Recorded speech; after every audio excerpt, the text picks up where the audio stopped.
Queridas amigas y amigos, tengan todos ustedes muy buenas tardes. Esta es una ocasión muy especial.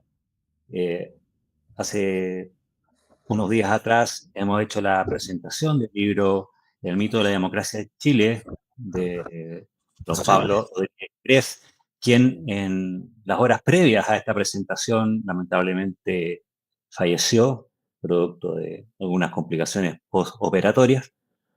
Y no obstante ello, y cumpliendo su deseo y el deseo de la propia familia, llevamos adelante esa actividad y la verdad que se generaron momentos de mucha emoción, conversaciones muy profundas en torno a la figura y la semblanza de don Pablo Rodríguez Grez. Y como editorial, que encabezamos esta reedición del libro y estamos preparando y a puertas de publicar el tomo 2 del mismo, hemos querido mantener una conversación en relación a la vida y obra de don Pablo Rodríguez, realizando un repaso por toda su historia, tanto pública y algunos aspectos privados. Para ello, queremos y hemos invitado a tres estrechos colaboradores de ICP Ediciones, como son don José Ignacio Vázquez Márquez, abogado, ex ministro del Tribunal Constitucional, editor además y quien se empeñó en un arduo trabajo para esta reedición y que aportó además el estudio introductorio a la misma que sin duda y con mucho beneplácito de don Pablo Rodríguez vino a enriquecer la obra y a actualizarla. Asimismo nos acompaña don Erwin Robertson, abogado, director y fundador de la revista de metapolítica Ciudad de los Césares, quien también fue cercano y conoció a don Pablo Rodríguez, y finalmente a don Carlos Videla, quien es a la sazón director editorial de ICP Ediciones, historiador y escritor con una prolífica obra en temas relacionados con el nacionalismo en general y profundamente en el nacionalismo chileno. Así que para dar inicio a esta conversación y este recuerdo, quiero en primer momento leer lo que nosotros presentamos como primera publicación al fallecimiento de don Pablo. En ese momento nosotros nos expresamos todo nuestro pesar y adherimos al recuerdo de don Pablo Rodríguez Grez, quien, debemos recordar, fue abogado, fundador y líder de Patria y Libertad y destacado profesor de la Escuela de Derecho de la Universidad de Chile. En muchos años fue nombrado el mejor profesor de la facultad, así que valga para él ese reconocimiento. Eh, Asimismo, nos consoló saber que falleció en compañía de su familia y amistades y seres más queridos. En los últimos días, afortunadamente, lo vivió con mucha alegría y emocionado por la reedición precisamente de esta obra que hoy día vamos a comentar en parte. Y ello fue producto de conversaciones y reflexiones alrededor del trabajo editorial que se desarrolló y que sin duda lo trasladaron a través del tiempo y le dieron un barniz de aquella juventud donde él veía todo posible y expresaba su anhelo de un Chile desarrollado, independiente y soberano. Y en esta conversación precisamente vamos a ir abarcando aspectos relacionados con ese profundo deseo y ese sueño que de alguna manera CP Ediciones también quiere encarnar y proyectar a las futuras generaciones. José Ignacio, te invito a dar inicio a esta conversación con tu visión, tanto en las conversaciones que tuviste con don Pablo como también en el trabajo editorial y en el propio desarrollo de tu profesión, como abogado y además como estudioso de la doctrina. Y seguramente coincidirás conmigo en que en el pensamiento político de don Pablo quizás se ven reflejados aquellos juristas de la historia de la doctrina del derecho, como por ejemplo Carl Schmitt y otros que son muy importantes y se ven reflejados, a mi parecer, en los textos que él, especialmente en política, pudo entregarnos. Gracias, Erwin. Bueno, primero que nada, desde luego, destacar a Pablo Rodríguez Grez. Él fue falleció teniendo aún los 87 años, pronto a cumplir el 20 de diciembre los 88 años, nació en 1937. Y bueno, desde muy joven, él ya tenía en su horizonte estudiar derecho. Él siempre dijo que quería ser abogado y que nunca se le pasó por la mente otra profesión, que era su obsesión siempre, ser abogado. Y bueno, esa vocación, esa concentración, digamos, en un objetivo, también se fue traduciendo en su formación y en su capacidad posteriormente. Bueno, desde luego quiero destacar que él fue premio Montenegro, o sea, el premio al mejor alumno de su generación, y eso ya habla de esa concentración, digamos, ¿no es cierto?, en un objetivo. Y luego destacar su desarrollo profesional.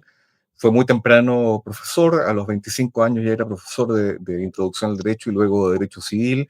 Y en esta área, en esta última área, desarrolló una labor muy importantísima, no solamente como abogado dedicado en la práctica a eso, sino que además como un gran doctrinario del derecho civil, con una obra de más de 10 libros importantísimos en materias de responsabilidad y obligaciones en términos generales, y en consecuencia una persona que ya venía con una formación y una capacidad de conocimientos muy fuerte. Y en el ámbito académico, bueno, él destacó su amplia y riquísima cultura, diríamos, su conocimiento, mejor dicho, lo llevó precisamente a que fuera destacado entre los alumnos y que muchas generaciones y muchos alumnos fueran formados por él y ellos reconocen. De hecho, salió una carta al Mercurio hace unos días atrás de un grupo de alumnos de un curso, ¿no es cierto?, destacando precisamente a ese Pablo Rodríguez docente. Y fue elegido muchas veces, además, el mejor profesor de la escuela, hasta que cuando se pretendió presentar de decano, en el año 97, la fronda interna de la Facultad de Derecho de la escuela, profesores y estudiantes manipulados por los primeros, desde luego, impidieron que éste pudiera ser candidato y ser elegido como decano, que era lo merecido para una persona con esa trayectoria, y ahí entonces él decide renunciar. Entonces tenemos por un lado este Pablo Rodríguez, diríamos, jurista, ¿no es cierto?, que además, con el correr de los años, va a ir tomando cada vez más dimensión, ¿no es cierto?, de jurista propiamente tal.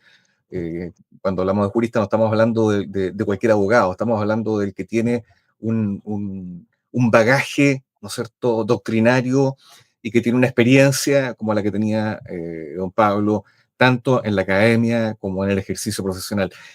Litigante espectacular, pero sobre todo un orador de una, digamos, brillantez inigualable, ¿ah? Un orador inigualable.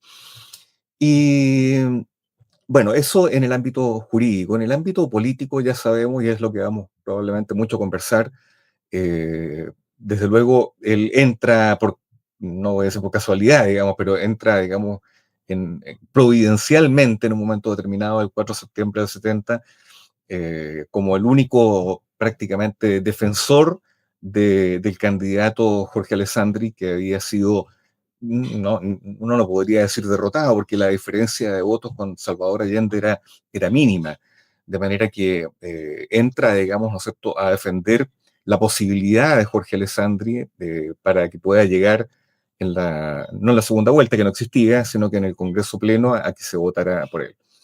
Entonces, a partir de ahí ya viene todo el desarrollo de lo que va a ser el Frente Nacionalista para la Libertad, etcétera.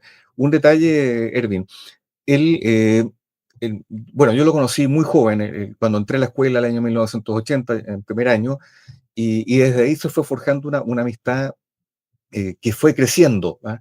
Él siempre me ofreció, siendo una persona muy ocupada, siempre estaba dispuesto a conversar conmigo en su oficina, y se fue haciendo, como les digo, más frecuente, y en los últimos años, ahora hasta antes de fallecer, era casi semanal o quincenal, en que nos reuníamos a conversar de muchas cosas, no solamente políticas, sino que además de cultura, de pintura, que él era un fanático, tenía una gran colección de pintura chilena, de literatura chilena, etc. Pero hay un punto que tú mencionaste, que con eso quiero terminar. Él no era schmittiano, él era un profundo kelseniano. Él era más bien positivista jurídico, de manera que eh, yo, para tratar hace varios años atrás, para tratar de irlo convenciendo, le fui regalando algunos libros de Carl Schmitt para que fuera comprendiendo esa otra perspectiva y tuvimos varias conversaciones sobre eso también, aunque él tenía su lealtad, digamos, ¿no es cierto?, a Hans Kelsen, un autor en el ámbito jurídico para los auditorios, para los televidentes acá. Hans Kelsen era un austríaco. Él no era creyente en el justnaturalismo, Carl Schmitt tampoco, por si acaso, pero no era positivista. Carl Schmitt era totalmente contrario, eran los dos adversarios jurídicos de magnitudes titánicas los dos, ¿ah? Eran dos grandes titanes del derecho y que se enfrentaban en dos posiciones completamente opuestas. De manera que con don Pablo, siendo muy amigos, teníamos una diferencia en ese ámbito profunda. ¿M?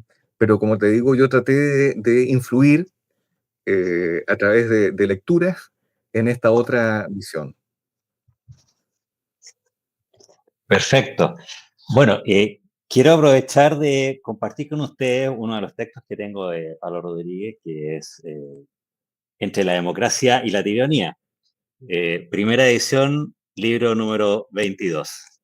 Y dentro de los aspectos que señala este libro, quiero leer un pequeño párrafo para, a partir de él, darle la palabra a mi tocayo Erwin Robertson.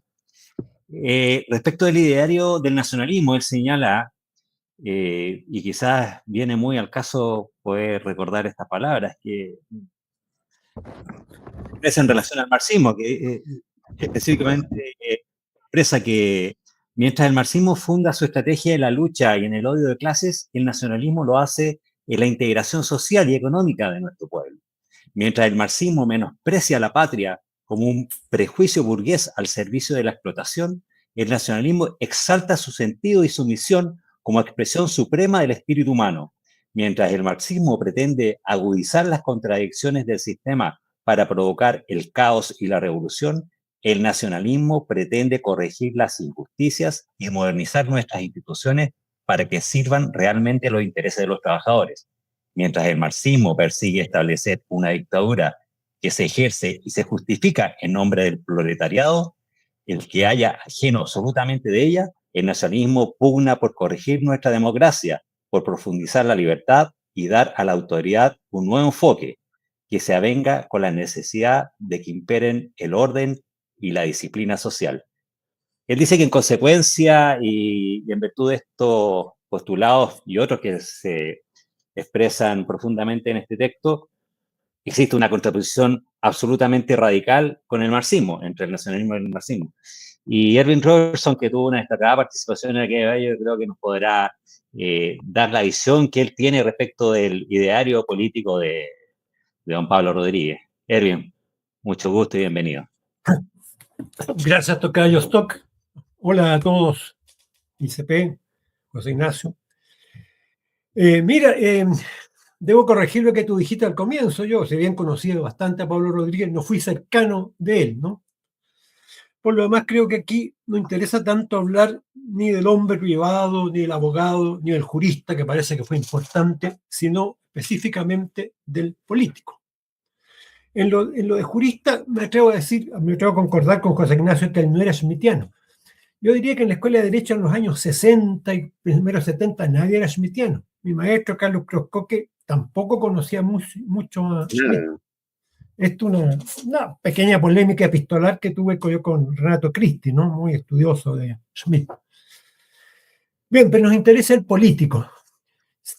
Sí, lo que dice Carlos, claro, lo que publica el Pablo Rodríguez, ya nacionalista. Pero hay que pensar que en su origen es un hombre de derecha. Más bien, de centro inicialmente, de Juventud Radical, parece que fue su primer paso político, pero aparece políticamente en la derecha con el alessandrismo, es decir, con la derecha más clásica. Y claro, como todos saben, ¿no es cierto?, porque la derecha quedó en desbande la noche del 4 de septiembre del 70, él tuvo que dar la cara. Pero dar la cara bien, bien por él, una posición valiente, si se quiere, pero una posición de derecha. Y la primera Patria y Libertad fue un movimiento que luchaba por la elección del Congreso de Alessandri, que iba contra toda la tradición política chilena de elegir siempre al primero en las urnas, ¿no? Elegir en el Congreso, igual que había salido primero en las urnas. Entonces, todo eso es una posición de derecha, incluso cuando se funda Patria y Libertad, ese movimiento es principalmente y casi exclusivamente anticomunista. Es puramente reacción contra el gobierno de la Unión Popular, en el cual el comunismo era una parte importante, desde luego. Entonces, en esto se apartaba mucho del nacionalismo clásico, que tenía otras motivaciones. El nazismo, Guillermo Izquierdo, Jorge Prat, ¿no es cierto?, tenían otras motivaciones más amplias y una visión del mundo más amplia que el puro anticomunismo. Entonces, Pablo Rodríguez lo único que es un defensor más radical de la democracia liberal tal como existía hasta entonces, 1970. Entonces decía ser el mejor demócrata de todos en la polémica con los partidos, el Partido Nacional, Partido Demócrata Cristiano. Él sostenía ser el mejor demócrata de todos. Es decir, claramente se posicionaba a la derecha del arco político en ese momento. Ahora, es verdad que Patria y Libertad nace como un movimiento anticomunista, pero tiene una evolución importante, diría yo, que se fue fascistizando con el curso del tiempo. Es decir, tomando una fisonomía, un carácter, una retórica e incluso un contenido social más semejante al de los fascismos europeos. Por supuesto, cuando hablo de fascismo, no hablo en el sentido vulgar, tan corriente del término, según el cual todo el mundo es fascista, Kast es fascista, pero también el Boric ha sido fascista en algún momento, ¿no? Estamos hablando del sentido conceptual, histórico, de lo que ha sido el fascismo europeo. Es evidente que los nacionalismos chilenos han tenido como modelo al fascismo europeo. Y Patria y Libertad también se acomoda a este modelo y también tiene una evolución que es normal, ¿no? Muchos fascistas, muchos líderes fascistas europeos comienzan o tienen su carrera por una posición más conservadora, diríamos, pero se van radicalizando y van acercándose más al tipo fascista. Habría que hablar de esto del tipo fascista, ¿no? En ese sentido, Patria y Libertad, en los 3 años muy breves, ¿no es cierto?, que tuvo de existencia, se fue acercando a ese tipo fascista. Es decir, llegar a rechazar la democracia liberal, llegar a proponer lo que en ese momento eran reformas, bueno, bastante novedosas al capitalismo, como el tema de la empresa integrada, cosa que estaba también en el programa del Partido Nacional, ¿no? El Partido Nacional de la época, el Partido Nacional de Jarpa, hablaba también de participación de los trabajadores, e incluso la SOFOFA, ¿cierto?, la principal asociación de empresarios industriales de Chile, dirigida en ese momento por Orlando Sáenz, proponían también una participación de los trabajadores, obligados todos por las circunstancias que se vivía de la Unidad Popular, por supuesto, ¿no?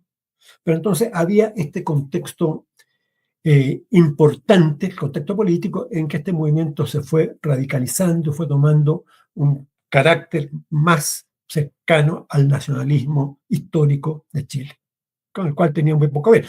Las palabras que mi tocayo cita, claro, está bien, pero eso podría haberle dicho muchos partidos políticos. El Partido Conservador Social Cristiano, la Falange Nacional, podrían haber dicho exactamente lo mismo.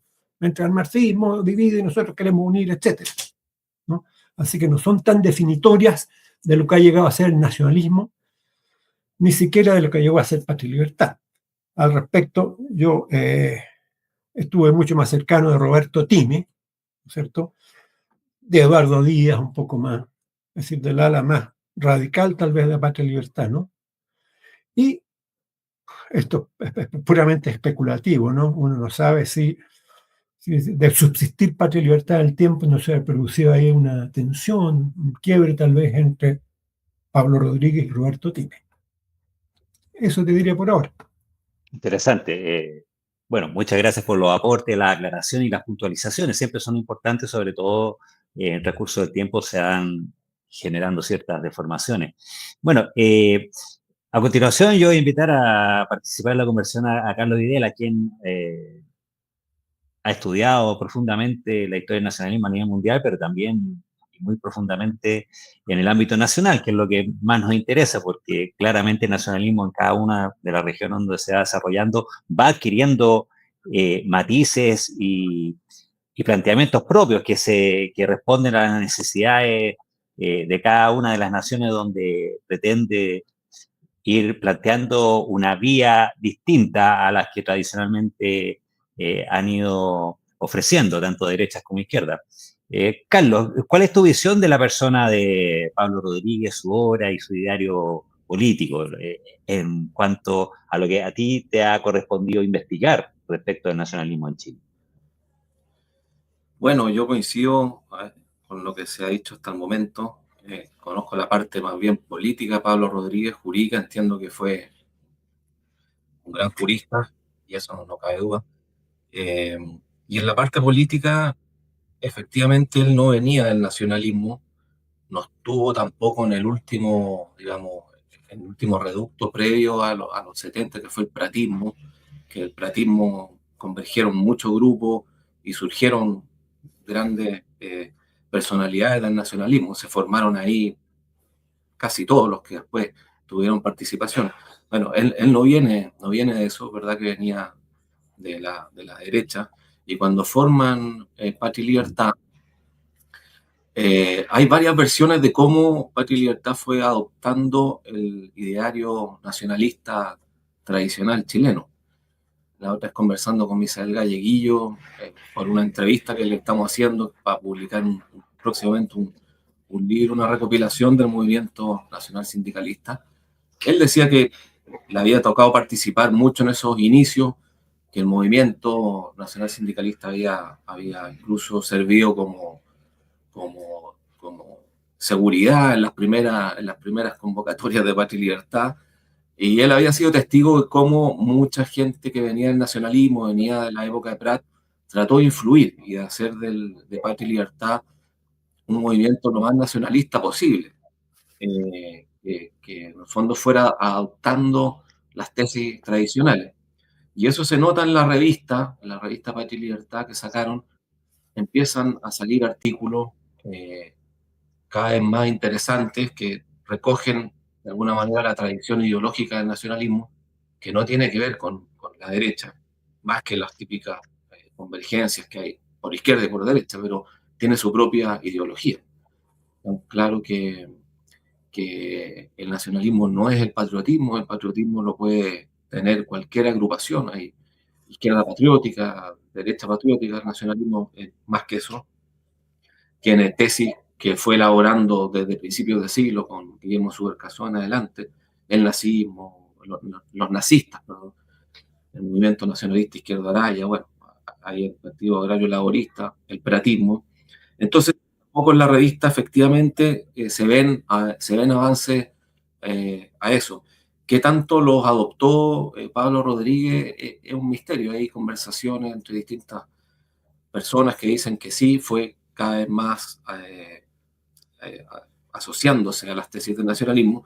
Y bueno, yo creo que ya eso se ve más en la segunda etapa, que después podemos conversar, en la del MAN, ahí ya es bastante más claro en su postulado. En Patria coincido que todavía era amalgama de cosas, habían tesis nacionalistas, en la revista estaban, muchas de las cosas que se plantearon tenían esa cepa nacionalista, pero había mucho de su principal objetivo era sacar a la unidad popular y sus principales críticas eran antimarxistas. A lo mejor le pasó lo mismo que a Prat con la revista Estanquero, que si uno la revisa, los primeros números son muy antimarxistas también. Después va haciendo la evolución, recién una crítica al liberalismo y al capitalismo, que finalmente produce un balance, ese balance tan típico del nacionalismo. Perfecto, perfecto. Mira, bueno, nos convoca, por supuesto, la figura de don Pablo Rodríguez y la reedición de esta obra, y la verdad que está hecha con mucho esfuerzo, dedicación, y especialmente siempre, como hacemos todos nuestros libros, con mucho cariño. Siempre deseamos que sea un texto de biblioteca, poder lucirlo. Y me quiero tomar la libertad de leer parte de los agradecimientos de don Pablo para precisamente esta edición. Él dice que los libros son como las personas. A medida que pasa el tiempo, o ingresan a una lista de clásicos inmortales, manteniéndose plenamente vigentes en todo el curso de su existencia, o desaparecen en el fárrago de hechos y vicisitudes propios de la sociedad. En nuestro caso, la editorial Ignacio Carrera Pinto tomó en sus manos la tarea de reeditar el primer tomo de mi obra, El mito de la democracia en Chile, 1833-1973, de la autocracia a la democracia formal, añadiendo el interesante estudio preliminar realizado por nuestro connotado amigo José Ignacio Vázquez. Dice, agrega, que con gran satisfacción, ¿cierto?, agradece a la editorial y a José Ignacio por la iniciativa editorial de esta reedición. Y aquí, a partir de esto, quiero invitar al siguiente bloque de conversación. Dice que lamentablemente se demuestra que en nuestra patria aún no reina un sistema político que permita la participación real de todos los integrantes de la comunidad nacional. Por lo mismo, ha llegado el momento de replantearse el desafío de lograrlo. A la hora de pensar nuestra historia y destinos patrios, debemos evocar a esa playa de personalidades como Francisco Antonio Encina, Alberto Edwards, Juan Gómez Millas, Guillermo Izquierdo, Jaime Izaguirre, Jorge Prat Echaurren, Mario Góngora y tantos otros por su elevado y enriquecedor aporte intelectual y político que no debemos olvidar jamás. Santiago, junio 2025, Pablo Rodríguez Gres. En esto coincidirá, por supuesto, José Ignacio, porque él también ha dedicado textos relacionados a la crítica de nuestro sistema democrático y cómo efectivamente no representa a la verdadera soberanía nacional, vale decir, los deseos del pueblo, y cómo esto ha ido generando y ha ido derivando en una suerte de tiranía de partidos, algunos lo llaman partidocracia, que roza en la cleptocracia. José Ignacio, por favor, te ruego profundizar en ello porque sé que son conceptos que tú manejas profundamente. Gracias, Erwin. Dame un par de minutos para ahondar un poco en lo que se señaló anteriormente respecto del nacionalista de Pablo Rodríguez, porque fue muy interesante. He coordinado el libro de entrevista que le ha hecho Alejandro San Francisco a don Pablo Rodríguez, que probablemente va a salir publicado el próximo año, un libro muy completo de toda su vida, digamos, y de su pensamiento. Y con las conversaciones que he tenido con Eduardo, con mi amigo Eduardo Díaz también, bueno, de ahí uno se va enterando en qué momento, porque tal como decía Erwin Robertson, originalmente era un hombre, era radical en la época, incluso aparentemente hay un periodo trotskista, digamos, ¿no es cierto?, de Pablo Rodríguez en la época universitaria, pero él sigue siendo un hombre, y después, como era muy propio de la época de los años 60, en que el radicalismo también colaboraba a veces en los gobiernos como el de Jorge Alessandri, etc. Entonces había una cercanía, él era un radical de derecha, si uno pudiera decir. ¿Y cuándo, en qué momento accede a un conocimiento del nacionalismo? Porque uno podría decir, bueno, Pablo Rodríguez tiene una visión nacionalista porque él cree que en ese momento del 70, 71, porque cree que en definitiva hay necesidad, ¿no es cierto?, de enfrentar el marxismo, y esa necesidad de enfrentar el marxismo a un internacionalismo marxista requiere una perspectiva más patriótica, más nacional, más nacionalista. Y la verdad es que quien influye muy decisivamente en el acceso a la doctrina nacionalista es Eduardo Díaz, en que lo hace leer a José Antonio Primo de Rivera. Y ahí accede a los textos de doctrina de José Antonio y sus discursos, que son muy ricos, ¿no es cierto?, muchos nos hemos formado. Yo me formé de alguna manera, mis primeros conocimientos políticos fueron a partir de esa obra, muy tempranamente, 15, 16 años. Y entonces, ese es un punto importante en el cambio de posición y en el adentramiento en la doctrina nacionalista. ¿Ya? ¿Y en qué año?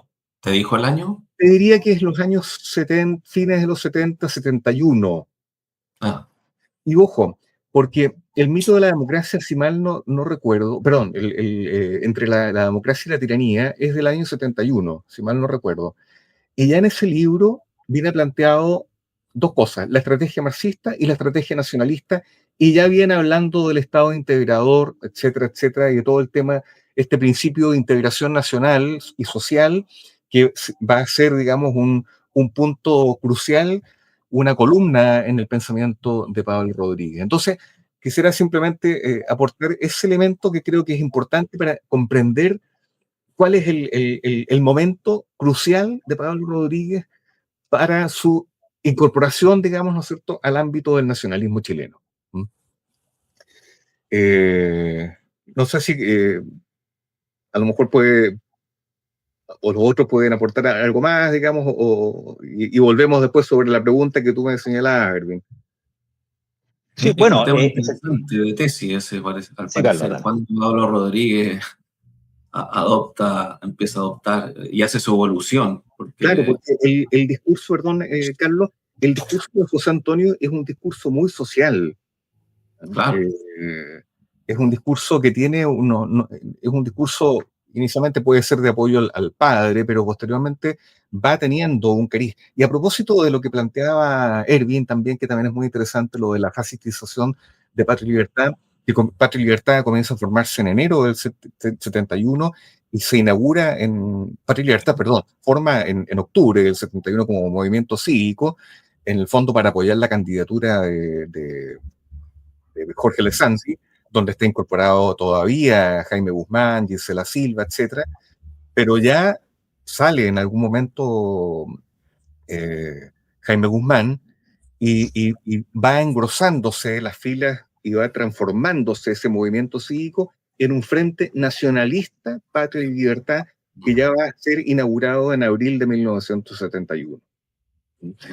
curiosamente, Jaime Guzmán, mira cómo son las cosas de la historia, probablemente en esa época tenía más contenido nacionalista que el Corporativo. mismo, porque venía de toda la formación gremialista con Osvaldo Lira, con esa formación nacional sindicalista, que después deja ya, no sé, esa es otra tesis interesante, cuánto Jaime Guzmán deja todo eso y hasta el momento en que el mismo Osvaldo Lira le dice, ¿te acuerdas esa frase? Como mequetrefe traidor, te hiciste liberal. Entonces, al principio estaban los planos invertidos. Jaime Guzmán podría haber sido más nacional sindicalista, nacionalista. Pablo Rodríguez no, después se invierte. Totalmente. Sí, respecto de lo que decía últimamente Carlos, yo tengo una hipótesis no falseable, no comprobable, creo yo, pero es más una intuición, ya que se mencionó a Jaime Guzmán junto a Pablo Rodríguez. Yo creo que el punto de contacto entre ambos es Eduardo Bech García Huidobro.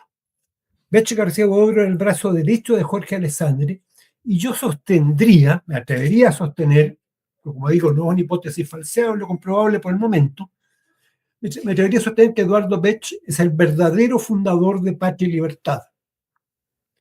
Y diría más, Bech es el articulador de la conspiración del año 1970, en que lamentablemente se involucró el general Roberto Bion, ¿no? Así que un personaje que no ha sido investigado, no ha sido estudiado, pero yo creo que sería interesante explorar esa línea. Parece que Hurtado, un señor Hurtado también es bien interesante, me comentaba Misael Gaguillo. Patricio Hurtado, pero ese era uno de los dirigentes menores de Patria y Libertad, muy joven. No, ese es José Tomás Hurtado. José Tomás Hurtado, ya. Mira, respecto a lo que decía José Ignacio, es verdad, toda una generación, 2 generaciones, diría hasta la generación de José Ignacio, uno lo primero que leía eran los discursos de José Antonio. Antes que leer los discursos de Jorge Prat, antes que leer los escritos sobrevivientes de Jorge González, se leía las obras completas de José Antonio, que son obras completas, que es una colección de discursos, nada más que eso. Pero José Antonio, claro, tiene una figuración entre los conservadores, ¿no es cierto?, entre la gente que después fue gremialista. José Antonio interpretaba a todo un amplio espectro, ¿no? A todo un nacionalismo conservador, diría yo, interpretaba. Y a los falangistas, Erwin. Y los falanges, por supuesto, la falange nacional, la falange de Frey y Tomis, por supuesto, ¿no? Lamentablemente no se recuerda al último José Antonio, el José Antonio más radical que hablaba de la reforma agraria, por ejemplo. No el José Antonio del discurso de la comedia, que era más poético, más lírico, sino el José Antonio que quería una reforma social profunda en España y que finalmente quiso conciliar los bandos enfrentados en la guerra civil, ¿cierto?, antes de morir. Eso respecto a José Antonio, ¿no? Entonces, sí, Pablo Rodríguez, soy testigo de eso, ¿no es cierto? En el acto fundacional de Patria y Libertad en abril del 71, Pablo Rodríguez llega vestido de camisa azul y hace un esbozo de saludo, brazo en alto, una cosa así, a la gente que lo saluda ahí en el estadio Nathaniel, ¿cierto?, en la calle Nathaniel. Eso es lo que diría más bien en lo anecdótico, ¿no? Estaba siendo poseído por el arquetipo Poseído, del jefe, claro. podríamos decirlo. Oye, Erwin, moderador, una sola cosa para agregar a propósito de la fascistización, porque es interesante, porque para comprender, y es muy bueno lo que dijo inicialmente Erwin respecto de la fascistización, porque hoy día es antifascismo, y fascismo son todos los que no piensan de una manera X, ¿no es cierto? Y ahí meten liberales, conservadores, católicos. No, porque hay que leer un poco la doctrina o de los, más que la doctrina, digamos, todos los análisis sobre el fenómeno del fascismo. Uno que es muy esquemático, pero muy interesante, que es el de Stanley Payne, cuando dice cuando estamos frente a un fascismo, cuando estamos frente a una posición que es anticonservadora, antiliberal y antimarxista o anticomunista. Entre otros de los elementos que caracterizan al fascismo.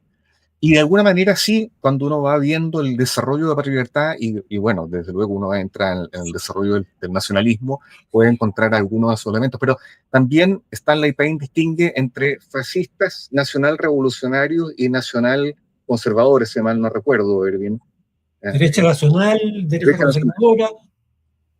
Exactamente. Entonces es muy interesante la obra de Stanley Payne por esa materia, para comprender verdaderamente, objetivamente, el fenómeno del fascismo. Perfecto. Bueno, ahora me gustaría invitarlos a profundizar precisamente en lo que postula Pablo Rodríguez respecto de que la democracia en Chile, desde cuando se puede hablar de ella, a partir del 1833, sería efectivamente un mito y nunca se ha constituido como una democracia real.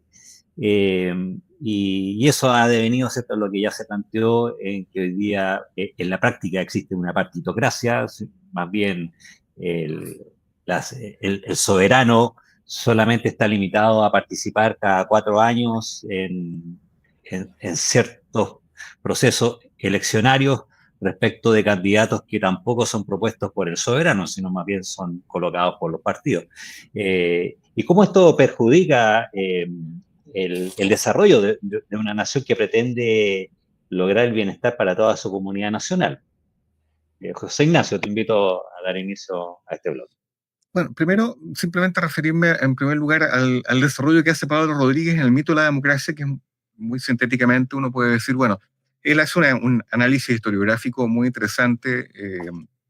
Esto es una obra, ya sabemos, que es de 1985, y que termina, el análisis se hace en un periodo de 140 años, si mal no recuerdo, entre 1833 y 1973, o sea, 140 años, y en que va demostrando a lo largo de una periodificación histórica que hace, desde 1833 hasta el 73, de cómo en todos esos periodos, a pesar de que ya estamos en plena república, etcétera, en estricto rigor no hay una democracia. Cuando se refiere, por ejemplo, al periodo del 33 a 1874, al periodo del gran elector, que es el intervencionismo del presidente de la República descarada, digamos, ¿no es cierto?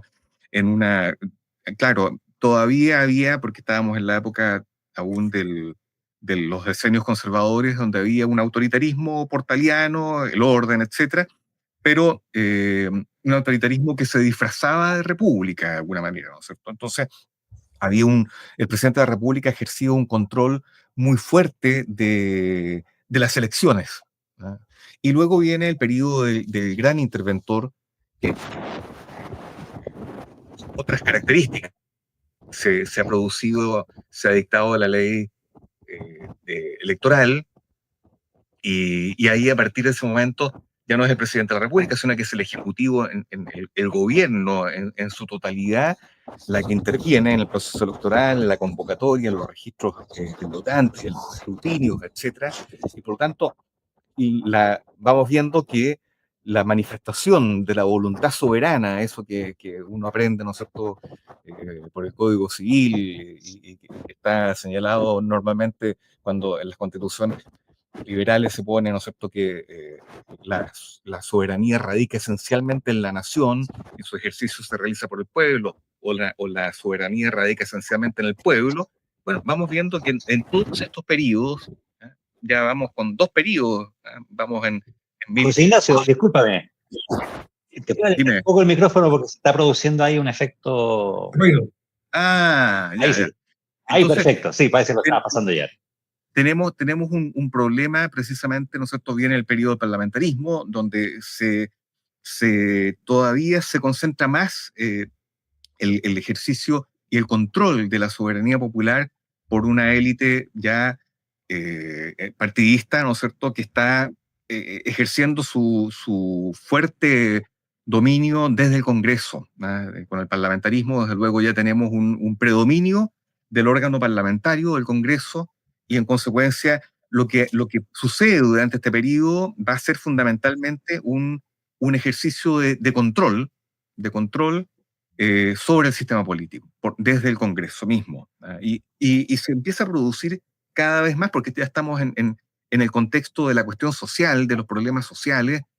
Comienza a producirse un divorcio muy fuerte entre esa oligarquía, esa fronda política, frente, ¿no es cierto?, a un pueblo que de alguna manera empiezan a emerger todos los problemas sociales de pobreza, etcétera, etcétera. Y entonces el periodo parlamentario tampoco da posibilidades da cauce a la soberanía del pueblo, a la participación efectiva del pueblo. Y luego se produce el golpe del año 24, ¿no es cierto?, y todo el proceso de cambios del año 24 y 25, y viene una nueva constitución, pero esa constitución es un periodo, simplemente él le llama, del asentamiento institucional, porque es un periodo, en el fondo, de anarquía, un periodo, hay una inestabilidad gubernamental completa, tenemos a la dictadura de Ibáñez, ¿no es cierto?, entre medio, y tenemos golpes de Estado, tenemos una república socialista, lo sentía. El pueblo está al margen de todo esto. Estos son rencillas entre oligarquías, entre grupos políticos, etc. Y luego, cuando se logra estabilizar el año 32, a partir de Arturo Alessandri nuevamente, en el segundo periodo de Alessandri, lo que vamos a ver fundamentalmente es ya decididamente, una especie de consolidación de lo que yo llamaría, utilizando un término de la ciencia política comparada, ¿no es cierto?, la partidocracia, el dominio de los partidos. Primero, digamos, estamos ya en los términos, en la última etapa de los partidos parlamentarios, los que se manejaban solamente dentro del ámbito parlamentario, y luego tenemos ya los partidos de masas a partir de los años 30, la Falange Nacional, posteriormente Democracia Cristiana, bueno, el Partido Nacional Socialista, ¿no es cierto?, que de efímera permanencia, el Partido Socialista y el Partido Comunista, que son partidos de masa, y que además van a ir tomando un carácter, muchos de estos, de carácter internacionalista. Entonces, y además después viene lo que llama Mario Góngora el proceso el periodo de las planificaciones globales, Eduardo Frei, Democracia Cristiana, Revolución en Libertad, Salvador Allende, la vida chilena del socialismo, hasta ese momento, 1973 ya, ¿no es cierto? Entre el 32 y el 73 es un periodo básicamente en que son los partidos los que manejan a través de las campañas electorales, la manipulación demagógica, la manipulación electoral, y por lo tanto el pueblo está siempre al margen. Ellos dicen representar al pueblo, pero el pueblo, la voz del pueblo, la verdadera voz del pueblo, no está presente porque los representantes partidistas representan ideologías, no representan al pueblo propiamente tal. Entonces, cierro esto simplemente porque quería entrar, digamos, con un antecedente previo a entrar ya al análisis más de fondo actual. Perfecto. En esta línea de ideas y proyectándonos un poco más allá del riguroso análisis que hace don Pablo Rodríguez respecto de esta afirmación que él hace de que la democracia en Chile efectivamente es un mito y nunca se ha practicado en estricto rigor.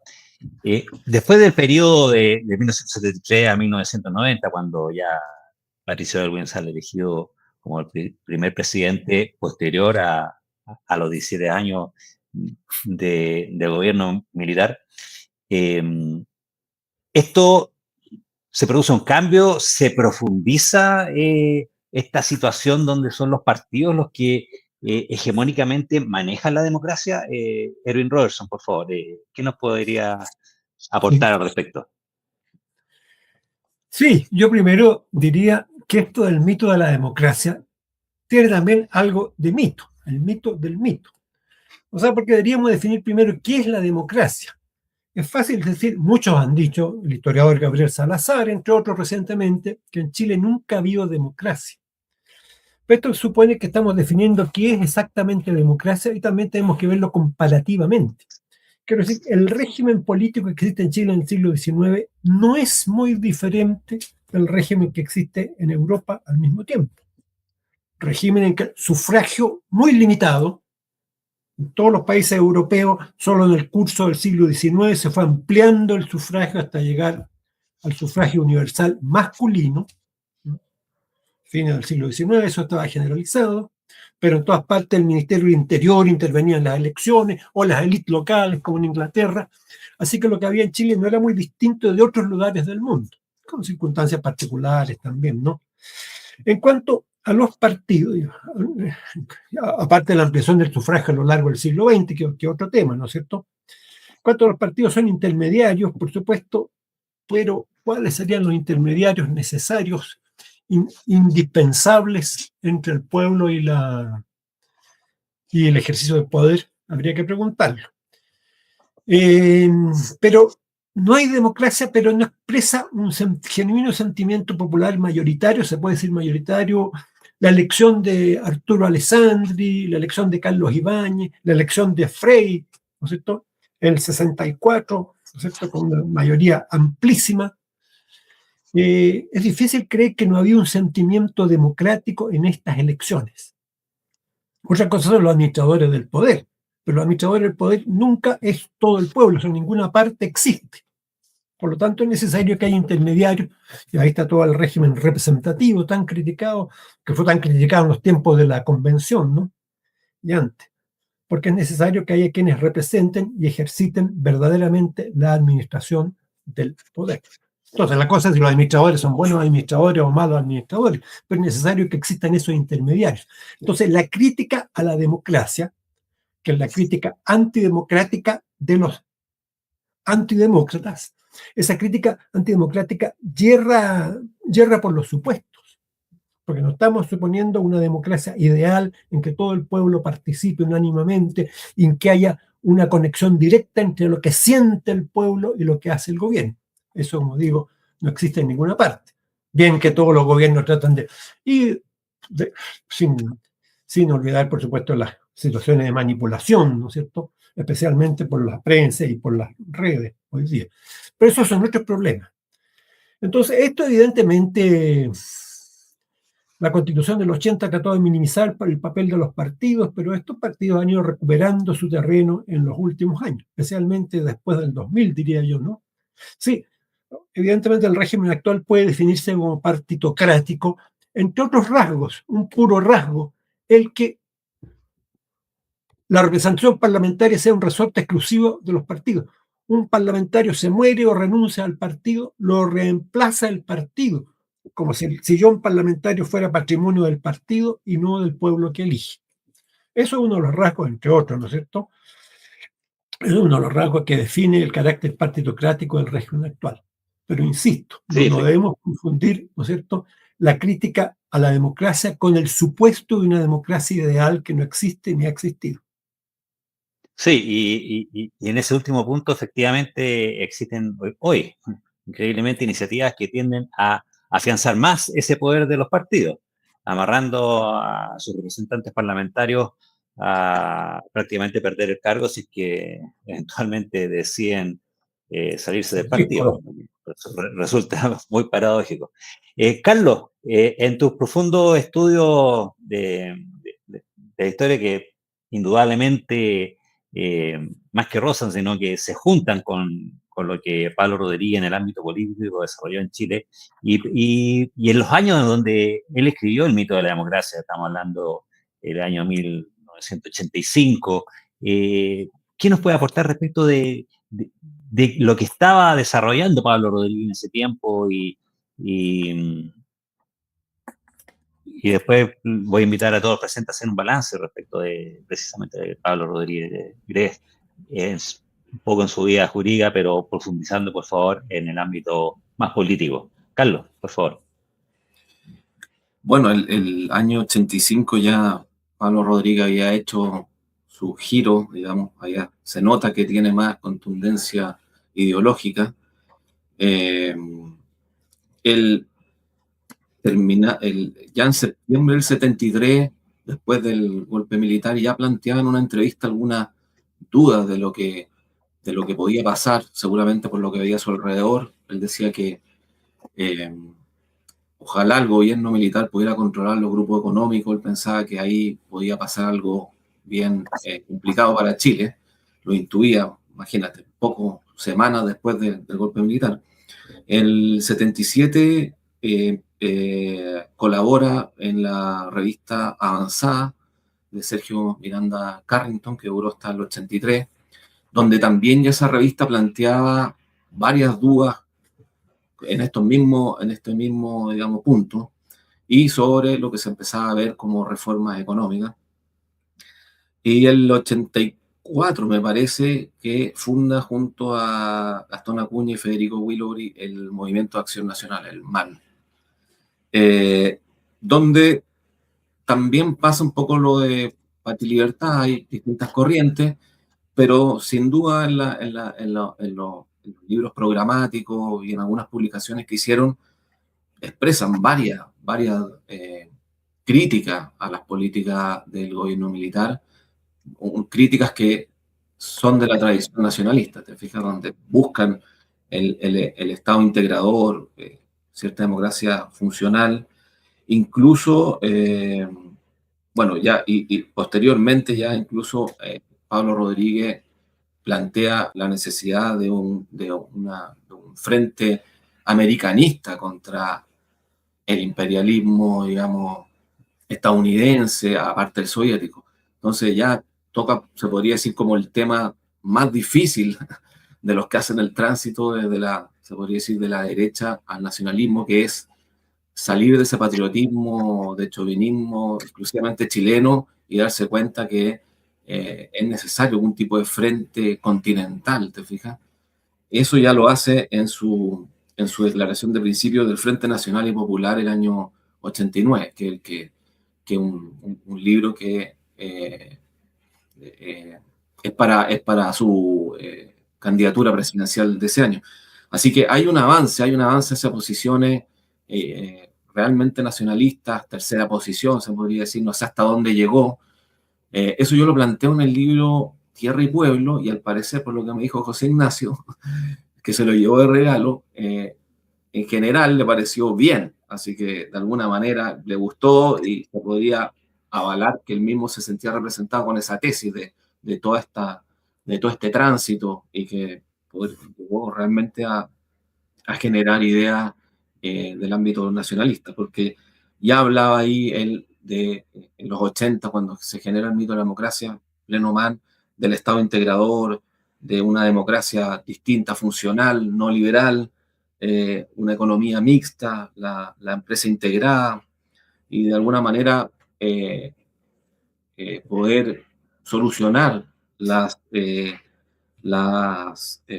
los problemas que había en las relaciones de producción, como se decía.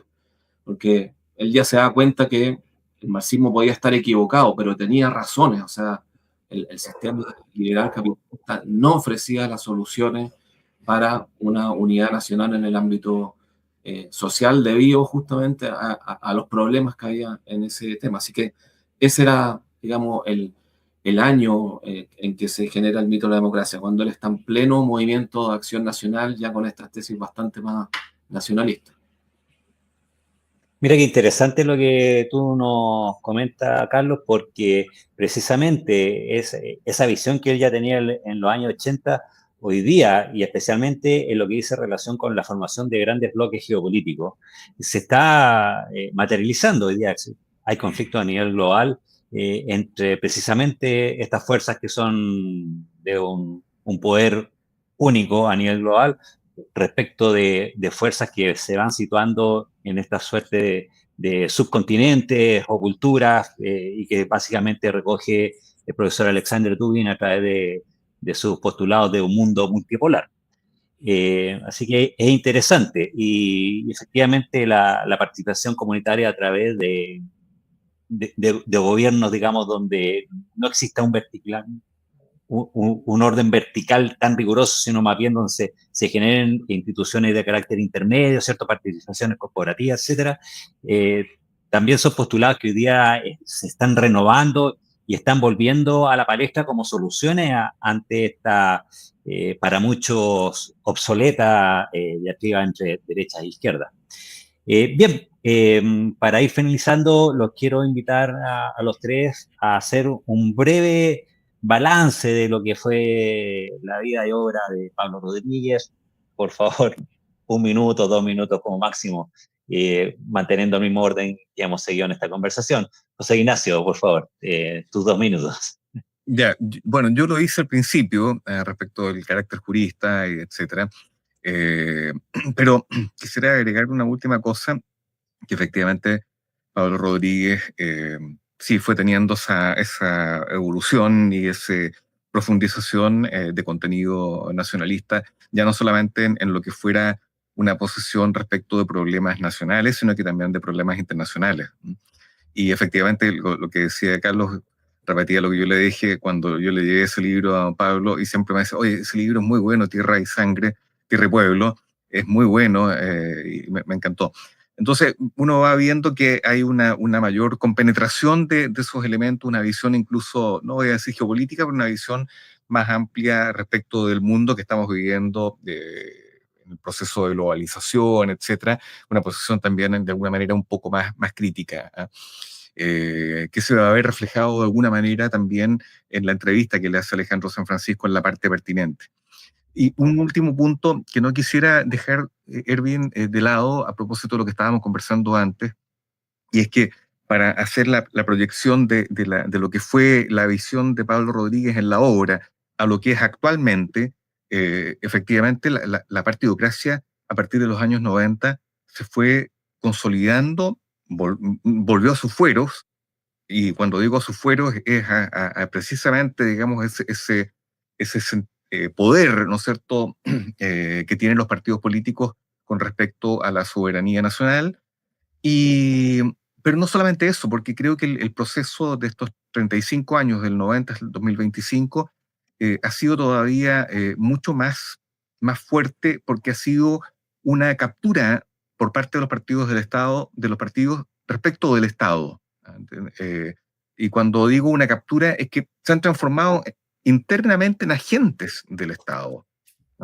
Ya no son los representantes externos al Estado frente al Estado, sino que son los representantes, o mejor dicho, son quienes manejan la estructura estatal completamente, con captura de todas las instituciones públicas y reparto y cuoteo de cargos. Y yo hablo ahí en esa parte y hago un análisis y digo, bueno, hemos pasado de la partidocracia a la ineptocracia, porque además la cantidad de militantes es cada vez más exigua y lo que va llegando a los partidos políticos es cada vez más mediocre y por lo menos, digamos decirlo, y además termina esto en muchas prácticas de corrupción que yo le llamo la cleptocracia. Entonces, estamos frente hoy día a un estado de partidos. No es un estado democrático, es un estado de partidos. Es un estado coteado y repartido entre los partidos políticos. Eso. Interesante. Erwin Robertson, por favor, tus palabras finales en relación a la figura. Palabras finales, más de 2 minutos. Sí, mira, una cosa que diría yo, ya. Pablo Rodríguez tuvo una figuración importante como crítico de algunos aspectos de la dictadura militar, algunos aspectos, porque él decía, no, hay que distinguir lo adjetivo del sustantivo, y él estaba con lo sustantivo con el régimen, ¿no? Bien, el Movimiento de Acción Nacional, MAN, no fue un movimiento nacionalista. La prueba es que cuando se disolvió este movimiento, la mayoría de su militancia pasó a Renovación Nacional, mientras que los más fachos, por así decir, pasaron a Avanzada Nacional, es decir, el movimiento organizado por la CNI en esa época, ¿no? Muy nacionalista que digamos. Ahora, el canto del cisne de Pablo Rodríguez como nacionalista fue efectivamente con su precandidatura presidencial. Yo conozco a marxistas europeos que valorizaron esa candidatura de Pablo Rodríguez en ese momento, ¿no? Me parece muy bien, pero fue el canto del cisne, porque creo que ahí terminó la trayectoria de Pablo Rodríguez como dirigente o como vocero nacionalista. De hecho, se dedicó después enteramente a la vida académica, como sabemos, ¿no es cierto?, y profesional, y sus manifestaciones, cuando hacía alguna manifestación pública que no, se refería a defensa de la Constitución del 80 o defensa de la economía de mercado. Yo creo que eso podría recogerse en la entrevista de Pablo Rodríguez, ¿no? Y ahora, su mismo libro, es una buena cosa que se haya reeditado el libro, hay que felicitar a ICP, como siempre, por esta iniciativa.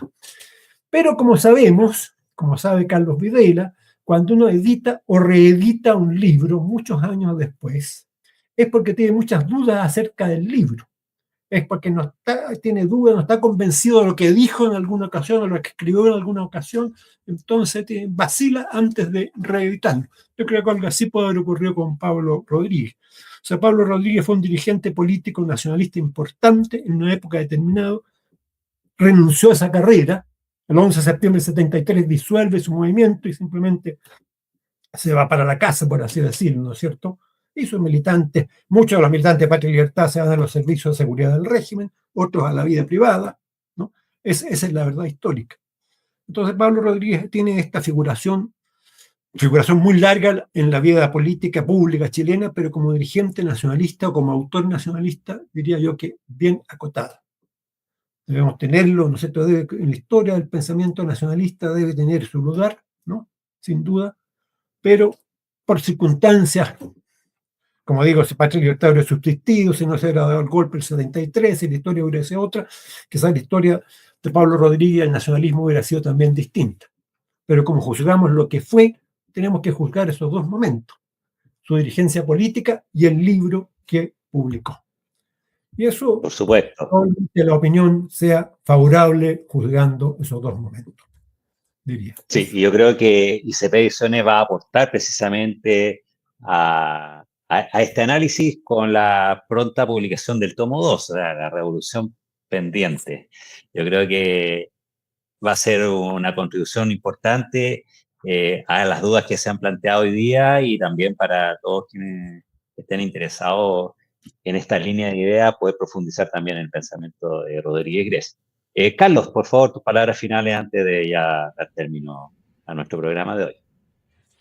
Bueno, lo que dice Erwin Robertson, sí, sobre el MAN, que es la última etapa de Pablo Rodríguez y que es después el Frente Nacional y Popular, es la gran dificultad para analizar muchos autores intelectuales del nacionalismo y movimiento, porque muchas veces pasa que generan digamos, aquí voy a mostrar algunos, generan manifiestos, las definiciones programáticas del Movimiento de Acción Nacional, una visión de esperanza, o el nacionalismo y los trabajadores, todos esos folletos del MAN que sí tienen mucha doctrina nacionalista, pero en la práctica política, en la historiografía política, actúan a veces de otra forma y queda eso. Yo me he dedicado más bien a analizar lo escrito, lo ideológico. ¿Para qué decir el libro del Frente Nacional y Popular, que es bastante acorde a la ideología nacionalista? Pero pasa eso, pasa que en la praxis política hacen a veces otras cosas. Dicen, a mí me decía Misael Galleguillos que el MAN, una de las razones por las cuales perdió fuerza fue porque perdió apoyo de aportes de plata, digamos, porque cuando empezaron a hablar mucho de la empresa integrada, los grupos o la gente que ponía plata no le gustó ese tema, no le gustó para nada ese tema, y dejaron de apoyarlo económicamente, y bueno, aparte las peleas internas, y se desinfló. Pero eso es para el estudio, digamos, que comento que siempre pasa lo mismo, uno estudia la fuente y se ven más nacionalistas muchos grupos de lo que fueron en la práctica política, y ahí siempre el debate.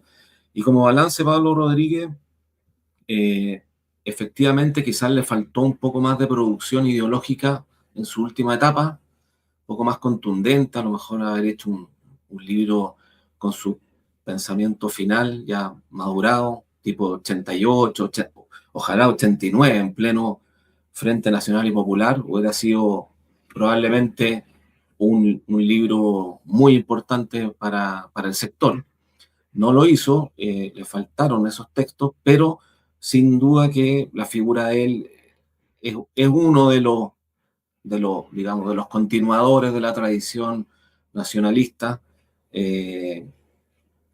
Tuvo sus movimientos que le dieron continuidad, que de alguna manera se dotaron de contenido nacionalista, así que se formó gente, se pasó la llama, se podría decir, así que cumplió su rol.